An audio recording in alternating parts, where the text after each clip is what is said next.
Keep your radio dial right here. You're locked into the hottest news station on the planet. Hot 702.5 in FM sound. Blazing today's hip hop, R&B, and pop music. Keeping your radio on fire. Bringing you the hottest, realest, riskiest talk shows live 24/7 on hot7025fm.com. Hey y'all, it's your girl Cheryl Underwood, and you're tuned into the hottest news station on the planet, Hot 702.5. Hi. Hey. What's up? All your favorite artists. Check it out. Say my name. DJ Khaled. This is Mila J. Bruno Mars. On hot7025fm.com. Hello. Hey. Hello, guys. Happy What's Let's up now? Talk Love. Is it Wednesday? There we are. Yes. Microphone check 1 2 2 1 1 2. What's up? Happy post Valentine's Day. And it's your girl, Miss Love Doctor, and my co-host, Beauty on the Beat. I want to thank y'all for tuning in to the hottest station on the planet, period. Hot 702.5. This is where love meets beauty. We are on Let's Talk Love. Welcome you, welcome me, welcome. How you feeling, friend? I'm feeling great. Love Day was great. Love Day was great.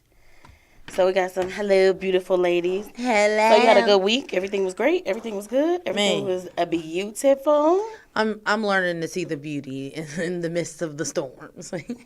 There's a blessing in the storm. There's always usually that's when Kirk said that. Right. I think I understood what Kirk was saying to me. Because typically it is like you don't know what it's gonna be when it's going on because you're in it. Like I always equate it to like Toto and Dorothy. And you know how like when they they spin in the tornado. So when you're in there in the spin and the twister, it's like messy and stuff is flying around, so you really can't see clear and everything. But once the dust settles, you be like, whoa, you see the destruction, but then you see the beauty that's being built too. So you know, there's always a blessing in the storm. That's what's going on. So I had a pretty good week myself. Just about that. How was your week, friend? You know what? Like, you know, I'm still in shock about a few things. So I just, you know, and you know how I am anyways. You already knew I wasn't going to talk about it, but it's okay. Some great things. Like, even just the moment. Just you see that smile on her face? Y'all see that smile on her face? In the moment. Because it's crazy. I'm like, wake up like, no. What is going on? But yeah, we'll see. We'll have some great things to talk about soon. Yeah. But we got some greater things to talk about still. Because we are the culture. Ooh. And it's Black History Month. So we going to celebrate Black History Month all month. All month. And I said I wasn't going to say this, but I'm going to say it. You need me to say? There was a place I was at. Okay. And there was a girl that we were talking to of a different race. And she said, this is Black History Month, ain't it? Like, ain't it, right? She was like, like, so really, like, searching in the universe for this answer. And I was like, it is February. Oh, we talk about Black people this month. This is the month. Oh, is this it? They was like, it's their month, guys. Don't say it. Don't you say it. My face was like, what the hell just happened? Wow. But anyway, so let's get it, y'all. Make sure y'all comment, love, share, or triggered or tickled. Which one? You was the 2 T's. You ain't pushing P's. Ooh, you had the 2 T's. Oh man. As the world turns, baby. But make sure y'all share, call 702-551-5261. We love to hear from you. You know, it's a safe space. No judgment. Call in. Be classy and respectful. And honesty is the policy. You know, if it's in your heart, let it out. Let it out. But it is definitely still Black History Month. All month. And the saving grace was the other girl that we was standing there with. She said, "If you could have saw your face," I'm like, "I can control my face." I know. She had to bring it back, like, no. Like, we're dope all year round. And she's like, "Oh, yes. yes." I was like, Yeah. You know, I got that one black friend that I we was talk still about this sitting all there the time. like, what the hell did I just miss? Girl. But anyway, all month. So we All are month. shedding light on the beautiful Come on. and Pew, the pew, beauty, pew, pew, gorgeousness pew. of African American women. Of course. Yay. Who are we? What we bring to the table? As these folks nowadays say, oh, this is something that makes my ass itch really bad because it implies that women have no value. And vice versa. Like, men have no value. Like, what else are you bringing sex besides to the table? That's all you want. That's what you want. Stay true to you because all the value that I hold within me has nothing to do with you. Mm-hmm. But if you think that I bring nothing to the table, yeah, we're probably not meant to probably have a conversation. You know. But women are women for a reason, just like men are men for a reason. And but we're going to save that conversation for another day. But, of course, we're going to talk about the excellence of African-American women. We have to go through history. Okay. It's not only important because they paved the way for women like myself and you, but so that we understand how we are much more than the picture that society has painted of us. Oh, yes. And I truly hate how we are viewed. It truly makes me sick to my stomach. Like, hated it. 2 stars. Hated it.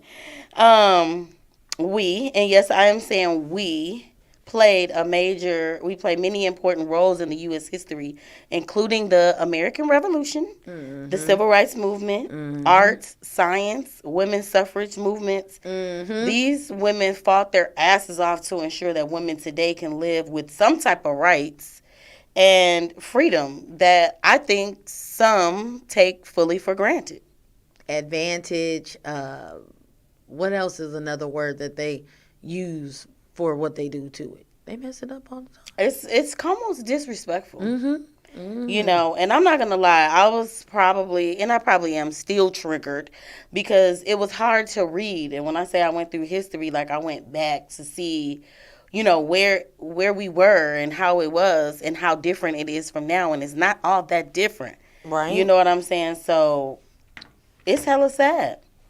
So I'm offering the trigger warning to everybody out there because you never know. You never know where a trigger may come from. Yeah. You ready to come down this road? Just let me make sure I duck. Okay, tell me that bullet is coming. The shot is fired. I'm telling you now. I'm telling you now that this is a trigger warning because I mean you never know. Like I honestly didn't, of course, think about me being triggered. Reading in this because and everybody knows that I try to censor myself from what I watch anyways because I know me. I am a big ass empath and I'd be like, oh hell no, like what we gonna do today because it's these same ass movies showing us that what was going on and then I can clearly see that it's the same reflection right now. It just it's with a gun in the middle of the street or you know, it's the same thing. So it's like but it goes deep. But anyway, so what do we bring to the table? First off, is there a lot of facts in this behind it because besides every strong man, there's a strong woman. Yes. Right? Always. So. Barack and Michelle. I mean, I watched Becoming. Have you watched Becoming? I need to because that's my birthday twin. But no, I want to read the book. First. I want to read the book first. I mean, watching it doesn't give you much about the book. Okay. It's her on tour about the book, but it's still her kind of talking about her experience. So it's interesting because like all of a sudden it's just like 360. Your life is no longer your life. She was like, this is not normal because she had to wait in a room till they cleared it and all of that. Like her friend, let them protect you. Let them protect you because there's evil people out there clearly. But I didn't know, and I didn't know that they shot up the White House. I didn't know that either. When you told me that, I said, what? Like, okay. They pew. Pew, pew. It's a 22. But yeah. That's crazy. Michelle is probably definitely in there, but we're going to talk about some history of African American women. So, as you know, African people were enslaved and brought to North American colonies as early as 1619. That's 161 years later. In 1780. Pin it. 161 years. 161. Years later. Massachusetts formally outlawed enslavement, the first colony to do so. So, let's kick it off with who I feel is definitely in my bloodline. Harriet Tubman. Hey, that was a good movie, though. I didn't watch it. I don't believe that. Me and my daughter, like, really enjoyed. We didn't enjoy seeing her suffrage, but it was enlightening on what she saw. Because, again, how she saw it. And she like, why are they still like that? How she make that assumption at 10 that it's still the same? And that people are being treated the same way. And how wrong it was. Well, say she was self-liberated. So, I don't know. Like, I want to watch it. I really do, because I feel like she's one of my great-great-greats. But I just got to set my mind up for the bullshittery. You know what I'm saying? Because it's annoying, bro. Like, seriously. But she risked her life over and over again to travel south to guide others to freedom. Yeah. She at least made over 20 trips and led 300 people to freedom. During the Civil War, she would spy for Union forces and she would nurse the wounded soldiers. So if they made a TV show of it, right? Because I can kind of see it. Like a TV show like every week? Listen. Like every week, slavery? Hold on. But the way that she tended and what she really did bring to the culture, to who we are really today. You said she made 20 missions. Like, if we think about, like if we think about movies that we watch, right, and just how they make it, just imagine that she's doing this real life, real time. We be just trying to get to and from work in a car, in traffic. She is literally trying to save her people, right, all the way, 20 fucking times. 20 times from south to north and back. Like that right there. I don't know where the fellas at. I just want to put pause on that. Pin that. How you said Harriet is one of the greats, though, because you have to understand, as a woman. But the reason why she went was, the first thing was to pick up her man, and to see that he was married. And she had to be like, well, fuck it. I'm about to go and get my family because we leave it. That takes a whole nother level on some other shit, too. That's not this show, but it just shows you the strength of a woman that, hey, I wanted my king with me. And I risked my life to go get him. When it was going to go through, it was going to go through the ringer for him. Like, she didn't know she wasn't going to make it. She did not know. And she kept going in the fire. 20 times. She kept going back, that's for sure. And then spied and did a whole bunch of stuff. I was just like, okay. OG triple. Man. And that's crazy because, like you said, like, now we, like, hating each other. And, you know, even though colorism was a thing back then, too. It was. But, we don't want to get too off topic. It's a lot. But, Ida B. Wells. Ida B. Come on, Ida B. She led a campaign against lynching and was a founder of the NAACP, which is the National Association for Advancement of Colored People. She took segregation on a new level and sued a train company in Memphis, Tennessee, for unfair treatment. And she won the case locally, but she lost federally. Probably them same damn judges that's in there right now. Exactly. I was just talking to my colleague about, like, why is the people in Congress there for so long? I was like, they were still around when slavery. I'm like, okay, segregation. Segregation is. To me, that was slavery. Okay. It still was. It just looked different. And you still see stuff like that to this day, like the lady who, what she did a stand your ground in Florida and then she got arrested. Didn't shoot her gun, didn't fire her gun, did nothing. Ooh, girl, you know, like you still see it every day, you know? So, you know, trigger. So we have Maggie Lena Walker. Okay.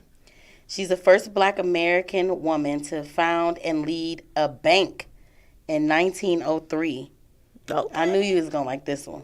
St. Luke Penny Savings Bank.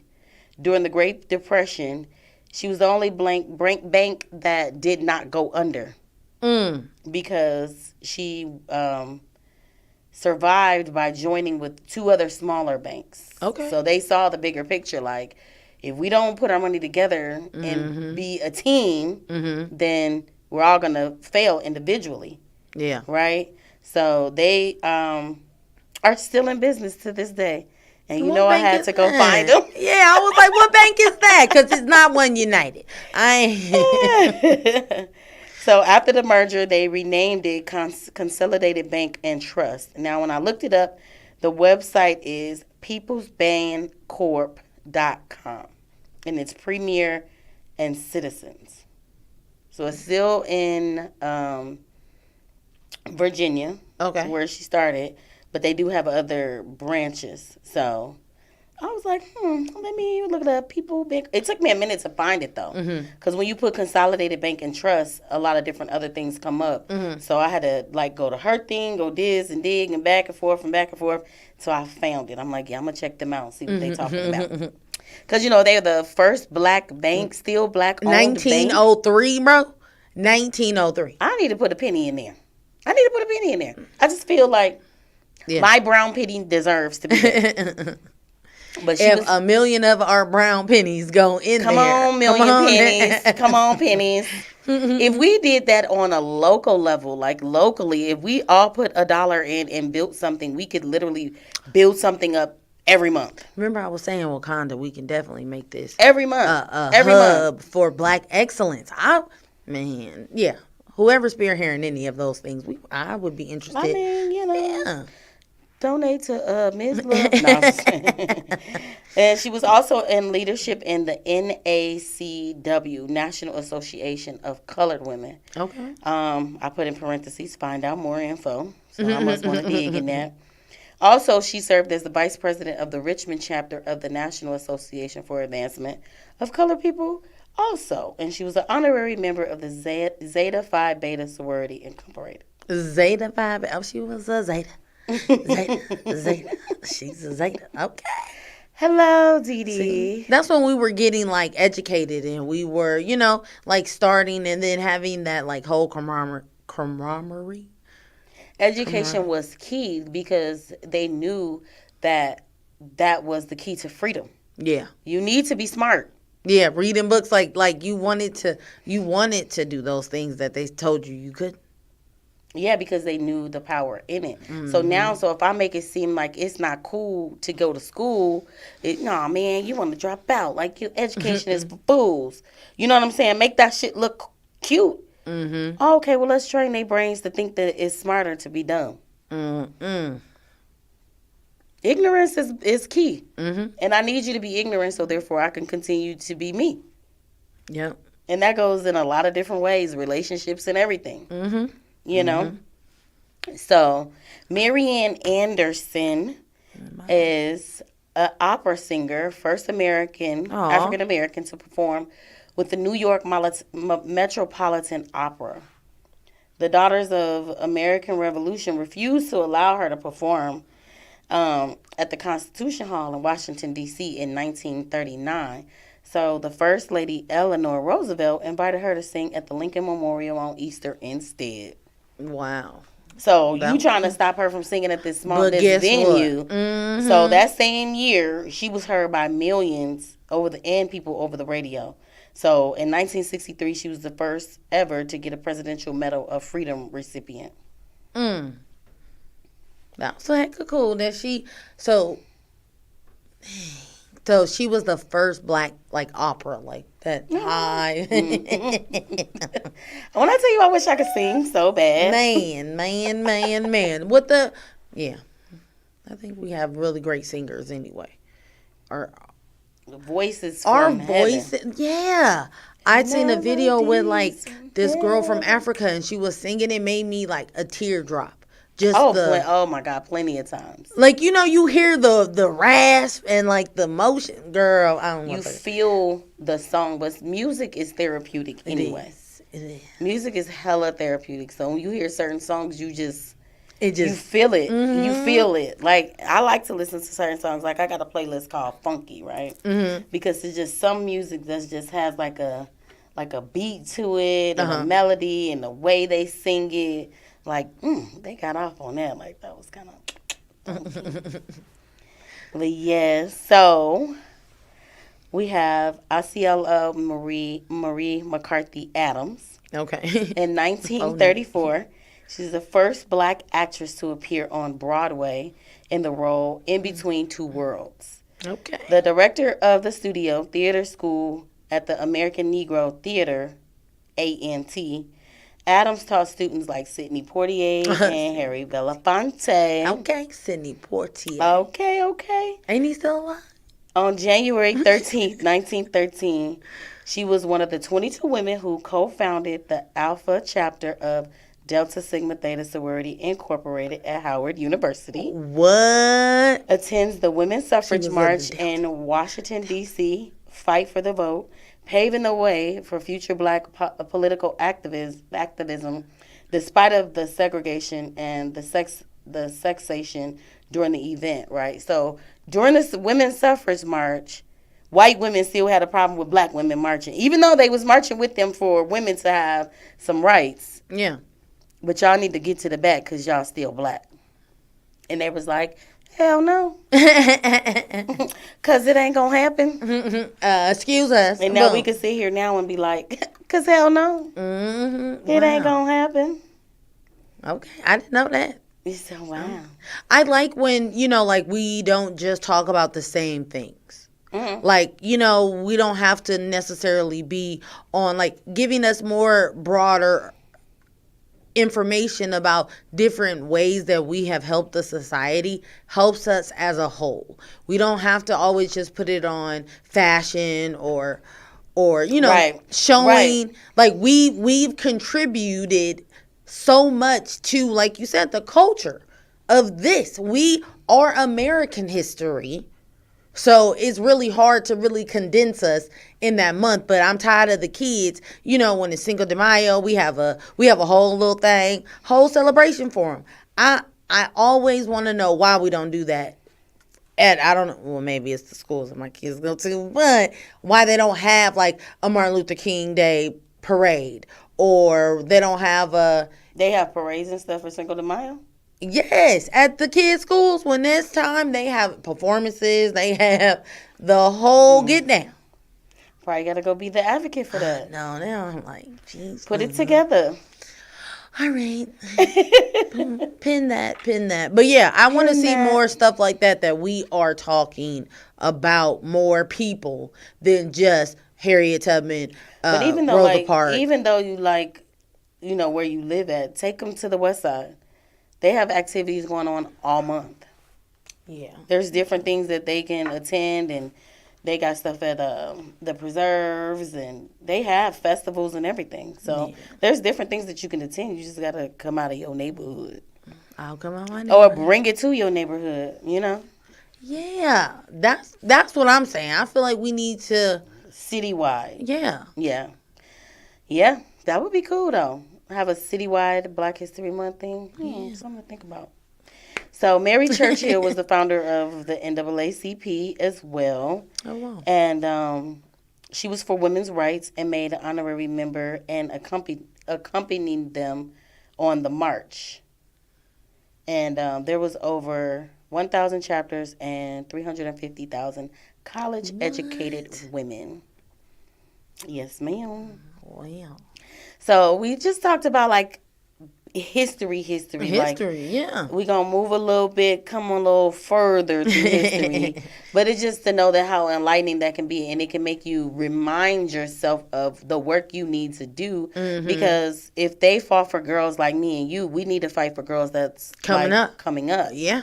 Because if we don't, then they're going to be lost in the sauce. Yes. Because the sauce 100%. Is hella thick and heavy right now. They adding too much shit to the sauce. And it's not tasting messy. Good. Mm-hmm. It's messy. Mm-hmm. But it just shows you, like who we really are and your ancestral strength. You know what I'm saying? Like, when you look back, I always think, like, of course, we don't know because they didn't keep it alive, but your grandmother's grandmother, like, it goes back so far. Yep. So you have an army of strong women behind you no matter what. Yep.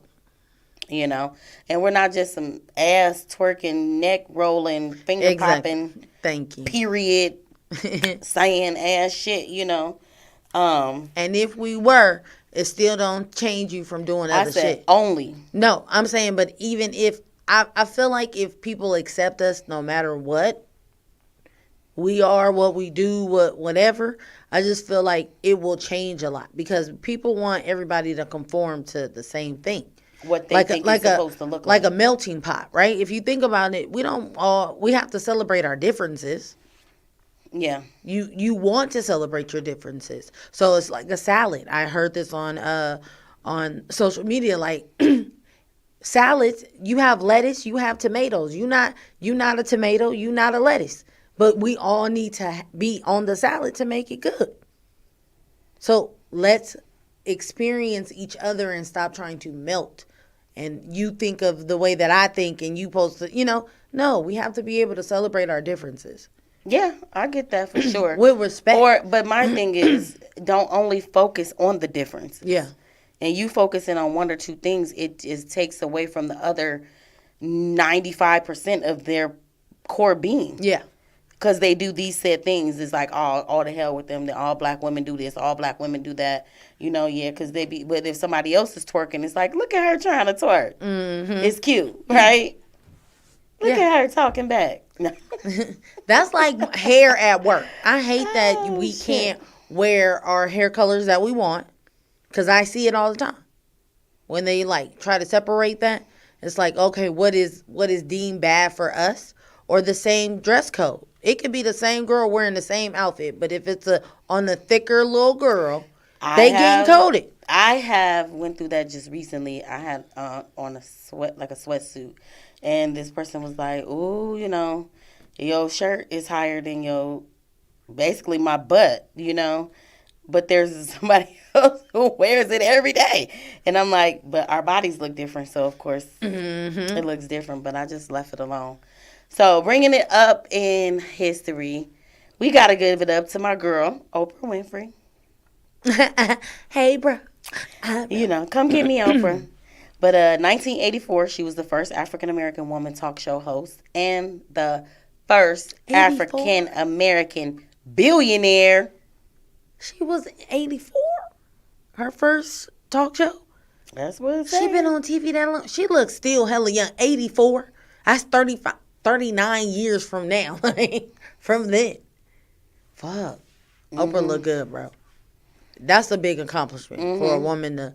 And to be the first African-American, not woman or male, billionaire. Come get me, Oprah. Hey, come get... I would like to very much sit in the garden in Malibu. I would. Put it out there. Thank you. I do. I want to. Oprah, I got to tell her. I want to go sit out there and talk, cross my legs in the garden. Hey, Oprah. So, Miss Love Doctor, when she have her TED Talk, this air is clean out here. Talking to Miss Love Doctor. I can't wait for her to come get me. There's a couple people need to come get me. But anyway. In 1987, the first African-American woman to join NASA. Mm-hmm. And it's crazy, like, still with these years. 1980, anything. I know. When y'all brought us over here in 1661. Trigger. And to serve aboard the Space Shuttle Endeavours in 1992. So she went to space. Yep, she went to space. 92, come on, girl. And my husband said he met her at a church function. That's tight. Okay, girl. He tell the kids, I be like, I remember that story because I had to put this one in there. Marsha P. Johnson, born Malcolm Michaels Jr., the very first identified drag queen in the U.S. Oh, wow. First openly gay liberation activist and key figure in the Stonewall riots of 1969. Oh, wow. First openly, I'm coming out. That's kind of tight, though. Like, listen, I'm going to be the first one to do it. Like, you were the first one to do it, and look at now, marriage is legal. Mm-hmm. You know, so it takes those people who fought for us, and if you don't pay attention to who those people are and what your role in it is, you know? Yeah, and how we have to continue. Ooh. So we're going to talk about some women who done kicked the door off the hinges since these historical ladies have created space for them to be great, right? So we're going to start with our very own North Las Vegas Mayor Pamela Goings Brown. Okay. She's the first African-American elected to represent the city of North Las Vegas as a mayor. Wow. First. Now. Wow. She just got sworn in. So, first African-American woman to represent Ward 2 and first African-American woman to serve as the North Las Vegas mayor pro tempore. Like, first. Yeah. Like, she's kicking down doors, but it's now. That's why I'm like, 2023? Like, right now. That's crazy. Like, okay. We appreciate you. You showing little black girls that they can do it. All types, yep. We can do anything we put our mind to, and this negative stigma, we have to just work hard together to try to, it won't end, of course, but just know that we're more than that. Reach one, teach one, melt one's heart. Just gotta know that we're more than that. We can be that and more that. Than that. Yeah. Like, it's more to you than that. We are seasoning. I always like to say that. I got that juice. I got the salt. We're not just one level. We're multifaceted, if that's the right word. Like, we have so much layers on us because of the adversities that we continue to face, and yet no one pays attention to, like, they feel like, oh, okay, well, we bring it back. I'm like, no, you guys get issues with minor setbacks. You're upset if something is wrong. You are going to voice your opinion. But it doesn't matter if we are doing the same thing. Some feel that that's how they should. Oh, okay, well, don't worry about them. It's okay for them to just, continue to do what they want to do. And not necessarily like we feel like, oh, okay, well, they just want to keep talking about slavery and we don't want to, like, it's bigger than that. It's been bigger than that. It's bigger than that. And I'm like, y'all don't understand the stuff that we have to go through every day to figure it out. But you want us to be the 90% worker bees. Mm-hmm. So Meghan Markle. Oh, yeah, that's my girl. She a little, First African-American woman to be the Duchess of the Sussex. The Duchess. I don't know how to say that. I say Sussex. I wouldn't even. Sussex. Sussex. That was a lot that she had to go through, too, though. But her mama. I can see that. I can see that. Like, to be the first to do anything is a lot. But now her son is the first. He is the first mixed race prince, because that's her. She be under whatever's under the Duchess. But her husband is the second of the king. Yeah, we would have to go look and see the hierarchy. I'm just saying, so that, I'm just saying that they are making a lot of history, basically, with them being the first of this to be in that household. Bloodline. Yeah, in the bloodline. Well, probably not in the bloodline because, they was. Well. Yeah. So Ruth E. Carter is the first African-American woman to win an Oscar for costume designer. Okay. She designed the costumes for one of my all-time favorite movies in 1988, School Days. And she did Marvel's Black Panther, and we know them outfits was fire. Like, those outfits in that movie, like, to me, were so powerful, and they had such statements. to each one. You know, all the way down to the Black Panther. Oh, I love all the bald ladies in their outfits. I was like, their physique, their bodies. Like when everybody was standing up when they had to do the little fight off business. So when you could see every tribe. Yeah. And how they dressed and how they came and how they presented. I'm like, yeah, you can. The vision was real nice. The vision was nice. So I thought that was kind of cool. I'm like, I'm going to throw her in there. And then we have Vice President Kamala Harris. She's the first woman ever. Okay. That's first. And then she's the first African American and Asian to hold the position of Vice President in the White House. Oh, she's mixed with Asian? That's what they say. Didn't know that. Yeah, I didn't know. You know. Okay, Kamala. And then we got the one and only Michelle Obama. They say she's our very own black flautist of the United States. That is so cool. Like, that is such a name, of the United States. Come on now. And she's from my hometown, you know, south side of Chicago. So it's like she's showing the little black girls all over the world what beauty and grace can look like. I ain't seen no scandals. Elegance. I didn't see none of that. None of that. But you know what she said on her thing is that she was scrutinized all the way down to her toenail polish. But that just lets you know, like, people's words hurt when they shouldn't. Yeah. Like, you know you wearing what you wearing or whatever. So her stylist had to be extra careful with everything that she wore because they were, like, examining her with the microscope. Like, they didn't like the toenail color? All the way down, like, oh, did you see what First Lady had on today? Or did you see what she wore? Like, but these are the same said, hurt people, evil-ass people. You know what I'm saying? Like, for the life of me, I can never understand how people can get onto the news and these broadcasts and talk crazy about other humans like that. Like, and it's okay to do.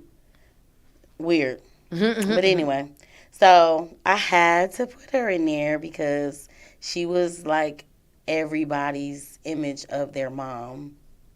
Felicia Rashad. Oh, okay. She was successful and she didn't play about her family or her children. Like, she showed you what her and Bill, I don't care what they try to say about Bill. I don't want to hear nothing negative about Bill. I'm like, I don't know. On that show, they showed us what parents look like that were successful and made sure their kids understood the power of education. You know, and she was the first to win a Tony Award for the Rising of the Sun and Black Women in Town. And she had the first black woman to be honored for a dramatic lead role. Okay. I'm like, okay, Felicia. I mean, Claire. I mean, Mrs. Huxtable. We got every time I say this, I think about Dave Chappelle retarded self. Condoleezza Rice. First African American, second woman to hold the post of Secretary of State under George W. Bush presidency through 2005 and 2009. Just get right on her. She whole weight. It is what it is. We all make our choices, people, okay? I ain't judging. All right, we got Misty Copeland. She was a ballerina, first African-American woman to become an American ballet theater principal dancer in its 75-year history. Ooh. She's the first. 75. Out of 75 years. 75 years. 75. 1, 2, 3, 4, 5. That's wild. That's wild. And then we got Corey Coco Gauff. She's a professional tennis player that became the youngest woman to win the Wimbledon, beating Venus Williams at the age of 15. She was dope. I think she is having a baby. I'm not sure. But I like her journey because she was on a few shows that I saw about, like, you know, trying to get to know her and stuff like that. But I was like, no, I really like what she does for the culture. She wear braids all the time. Like, she really grew up with Venus and Serena. So that was, I know she was like watching them. Like, watching them and to be idols. able to be there on a level, that's kind of like you with Oprah. When it happened, bro, it's going to be like, bitch, I made it. Oh, my God. I'm in Malibu in the garden. I cannot believe it. Exactly. Pinch me. No, don't pinch me. Don't do it. But she was able to live that moment. That's wild. Like, when you have moments like that, you just, like, have to sit in it for a minute and be thankful and feel the blessing that it is. You dream big. You the only person who say that. Big. I'm saying that people dream big. I'm just saying, like, you have to be a bigger dreamer. Remember we did that wedding at the house, and he was like, I never knew anybody who could run a country. I was like, what? He's like, the way you think. I'm like, because I could fix it real quick and real fast. Let me do it. They were trying to keep us there all night. Yeah, we thought they were trying to take us down. I was like, what's going on here? So who do you think is probably like an influential woman that's in your life that, you know, did something that maybe just inspired you or that you look up to?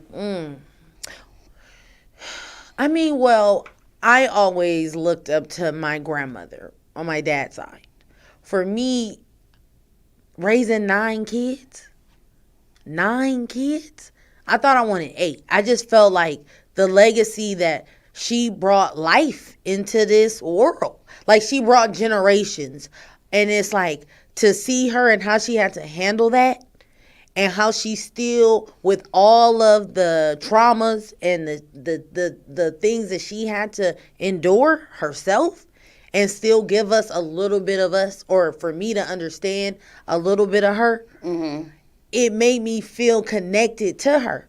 I had empathy for her. I had love for her, because it takes a lot. Whether she did it good or not, it still took a lot. And for me, she raised me. She is the reason why I'm Beauty on the Beat. Like, even with the good and the bad, you know, I have to acknowledge that she had some weight in my life. Yeah. To make me use what God gave me, and she put that in my hand. So I got to respect it for it. I probably didn't like the way that it was done, but I can see, like you said, Dorothy, like you can see after all of the shit, like, yeah. Well, okay, that look good over there. Bitch, go over there. Like, focus now the on sun that. has come out. Yeah. So my granny, for sure. Okay. I mean, you already know I can give it up to my grandma. Like, that's my dog. Hey, I wanted to meet her grandma. Like, if anybody would see, like, if you knew an adult that you would want to hang with all the time, would seem like her granny. Definitely. She like, hey, we used to go on. I'm like, yo, grandma, like y'all. Me and my grandma used to ride. Like, she'll call me like, what you doing? Hey, twin. I'm like, hey, grandma. She'd be like, you want to do a staycation? I love that. Like, those stories is dope. Let's do it. And we would sneak out to the Prim and go to the Coach store. That's why everybody used to buy me Coach. Because that was like me and grandma's thing. Like, you know, she like her little Coach purses. So if she buy me one, she tell me, you bought this, okay? Don't tell nobody. Don't tell granddad. But no, like on a deeper tip, like looking back, since we're going to just give a shout out to our grandmothers, she was a bona fide hustler. Now that I look back and see how she did things, I may not have knew then, but like she took us a lot of places with her. Yeah. You know what I'm saying? So she was back in the day when you sold Tupperware, she drove school buses. She sold Avon. She sold, it was something else, because she used to give us like the little sample kit. So you remember those little tiny lipsticks? Uh-huh. And you could get all the little samples and then the little wouldn't that be samples. With Avon? Hey, that's Avon, but I'm just saying she would give us the samples. Mary Kay. Okay, shoot. I'm like, it was another one. Mary Kay, she was the president of the Block Club Party Committee. She was the president of her Pequeno Ladies. She was the secretary at the bowling alley. And a wife, and a grandma. And a grandma. And a mama. I watched her, and she sewed. Like, she would make us fur little coats and stuff, because how she wanted us to look on Easter, or how she wanted us to look as little girls. Yeah. You know what I'm saying? So she would make us dresses from hand. You know, like you don't have to have a lot of money, but she would go in there and make us a dress. I remember we used to be having a little chalk on us. She chalk you up, you know what I'm saying, so she can have her pattern. Wow. And next thing you know, she in there sewing you some type of outfit. I remember I was like in like the 7th or the 8th grade, and I wanted like this outfit with these gold beads on it.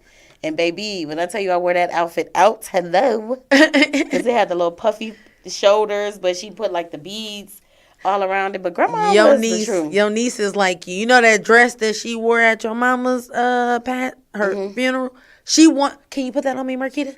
Like she'll walk in it, like she don't care if it's too small. It's like it's made. It was made for me. Yeah, and if it's just for you. But that's crazy because the next thing I got on here is for us to talk about things that black women have made, inventions. Okay. And this is why we are so dope, you know what I'm saying? So we got Mary Beatrice Davison Kerner. She patented 5 inventions, but she was the most forgotten. So she got 5 inventions out here, but you know they weren't trying to give her none of that. But she invented a sanitary belt in 1957, and it was when I was reading it, I was like, Lord. Adjustable and had a moisture-proof napkin pocket at the time when women were using cloth pads for their cycle. So she created the pads? Like basically, she created like a different type of sanitary napkin. Lady. But it was like a belt. Strap it up. No, ma'am. I'm trying to just think. Shout out to Mary because we evolved a little bit. Then we got Marie Van Brenton Brown in 1966 was the first ever home security system. Hey. Shirley Jackson was the first American woman to earn a doctorate at MIT, and she's responsible for monumental telecommunication research that lead to the inventions of products such as touch-tone telephones, portable fax, and fiber optic cables, and caller ID. In 2014, President Barack Obama named her co-chair of the President's Intelligence Advisory. As she started it all. As she should. Wow. See, she was a black woman. She figured out how to figure that shit out. And they say she made the first home security system for her own house. Like, she just wanted to make sure her house was secure. So she was like, hold up, wait a minute. Like, I got to put some wires. I got to see if somebody opens the door. Like, she made a for if anything fucking happened. Like that. Hey, I just said, like, the way that the things that come into our mind and that you have to, do the time to execute it. It's crazy what people can do, though, with the knowledge that you have, like the things that you're good at. Because she was good at doing that, and she figured out something. She thought to make something. So who was, like, your first celebrity that you looked up to? I'm going to say... Yeah, because I'm like... so, I'm going to say... Punky Brewster. Oh, I ain't think about that. I'm like... Punky was cool. Okay, so I was thinking like Janet Jackson. Yeah, I had no rhythm then. But, I mean, Oh, yeah, I wanted to be her, like, wholeheartedly, right? Until... That's why you know how to dance so good? Until she grew up. Listen, my auntie used to record videos, and we used to watch them videos and learn them dances. We even, like, got down to the chair falling. We couldn't get it to go as slow as her, but we was working on it, baby. We was working on that chair when she jumped over the chair. Yes. Like, I got it. I got fucked up a lot, too, but I got it. Wow. Yeah, we used to try, but if that's the case, let me see. Maybe like Rudy Huxtable. You was Rudy. You know what? People still call me Rudy from high school to this day. Oh, your cousin looked like Rudy to me. Who looks like Rudy? To me, she looked like Rudy. Who's my cousin? Nisha. Oh. I always thought she looked like. I'm like, she looked like what's calling me. That's just. She's beautiful, so. So who would be somebody that you would want your daughter to look up to? Oh my God. Well, I want her to look up to herself. I really want her to know who she is and who she's becoming. To to know, like, you have to have that confidence in yourself. And nobody can tell you. You have to tell yourself that every day that you wake up, that I can do this. Like, even if nobody she had an example of what it looks like, because she can believe in herself. But if there was an example of, so she can have something to look forward to mimicking. Well, I know that she wants to be either a doctor or a lawyer. So I know, like, Dr. McStuffins, that was like a cartoon, but it was like something she makes things better. She did. Those were the type of shows that I liked in her to watch. But I haven't seen necessarily one person that I could say that I would want her to look up to. It just depends on what she likes. Mm-hmm. So anybody that identifies with her, I don't. I know she loves SZA, so I'm like, I don't know if she want that toxic type of. Like, I don't know. I don't know necessarily what she is liking in the term of, like, different things. But I guess I'm thinking of it as in a way of, like, things that people have done, career paths that they have taken, things that they've done in the community. So, like, of course, I would probably want my niece to look towards definitely people like Michelle Obama. You know what I mean? Not saying that she's perfect. She's a woman. She's human. Mm-hmm. But at the same time, she knew that the power of education early on. Her family didn't play that with her. Yeah. She knew that she needed to go to a school to get her to a place in a career where she needed to be successful and financially sustain where she wanted to be, right? Mm-hmm. So at the end of the day, like, you can have someone that has that type of, you know, like, image. Not saying that, like, oh my God, I need to be just like her, I need to model her. Yeah. You know, but at the end of the day, sometimes you need positive women in your life in order to know what that looks like. True. Because if I'm looking at negative women all the time, or that's the only thing that I'm listening to, and this is what I see in the household, this is kind of subconsciously who I become. True. And hopefully she is learning the best parts of me, because I'm definitely working on my motherfucking self. But you understand what? I still really can't answer that question. Okay. All right. Well, that's a good one. Let me know in the comments somebody that has inspired you, not necessarily for you to look up to, but gives you something to mimic and to be greater for.